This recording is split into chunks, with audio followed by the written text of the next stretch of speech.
Not too long ago, it was hard to find a budget mechanical keyboard that was not just complete garbage. Today we find ourselves lucky to be able to have many budget keyboard options to choose from, but it also makes it a lot harder to choose which one to buy. Today I will review the 1STPLAYER DK 5.0, which is a budget RGB mechanical keyboard coming in at less than $50 USD. Like most budget keyboards, you may not have heard of the company who makes the keyboard. 1STPLAYER has been making PC gaming peripherals for a while now, and we're nice enough to send out this product to test, though I will not be biased throughout this review. For some reason, as I am making this review, I can only find the TKL version of this keyboard on Amazon, but they are very similar. The only difference is the numpad is missing, which I actually prefer as I use mostly smaller keyboards anyways.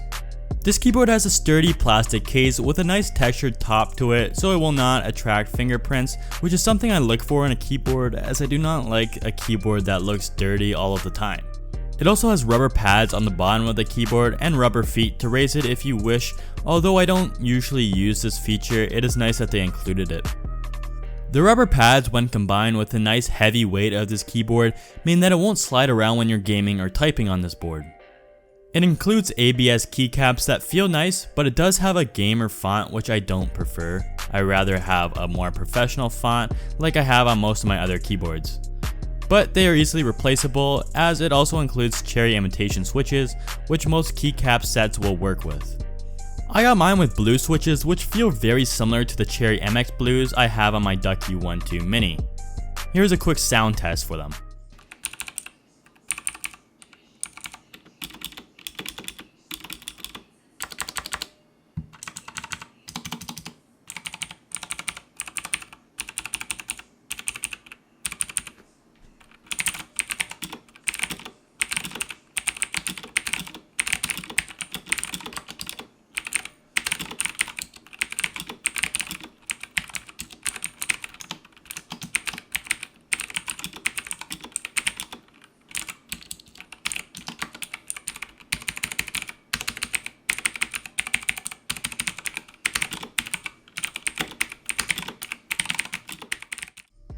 As for the cable, it comes with a pretty thin USB cable that is not detachable, which is understandable for a budget keyboard, but I would still like to be able to replace the cable.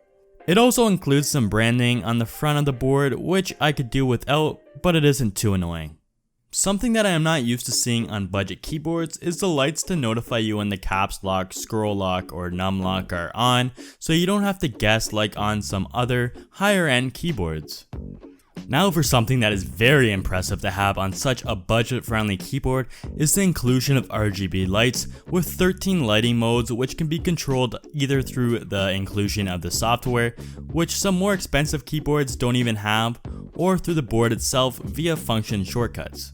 You can change the RGB modes with function and insert, the color with function plus delete, brightness with function plus up or down arrows, and speed with function and left or right arrows, and there are many other secondary functions which are crazy for a full-size keyboard that is this cheap.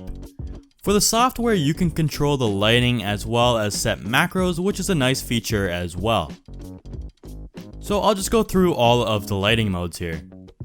First we have Retro Snake, Neon Stream, Reaction, Sine Wave, Fixed On, which is like a static, Respire, Light Transformation, Flash Away, Raindrops Falling, Rainbow Wheel, Ripples Shining, Stars Twinkle, Shadow Disappear, and finally a game mode which just lights up the escape key as well as the WASD and the arrow keys.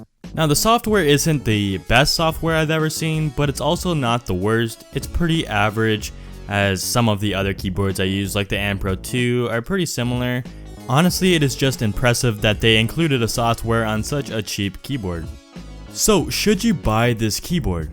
If you are just getting into mechanical keyboards but still want a very high quality keyboard with good switches and nice RGB lighting, you cannot really go wrong for $50 with this keyboard. If you made it this far, make sure to join my Discord channel in the link below. Subscribe and turn on post notifications, and follow me on Twitter at JustinTechTV. I'll see you guys next time.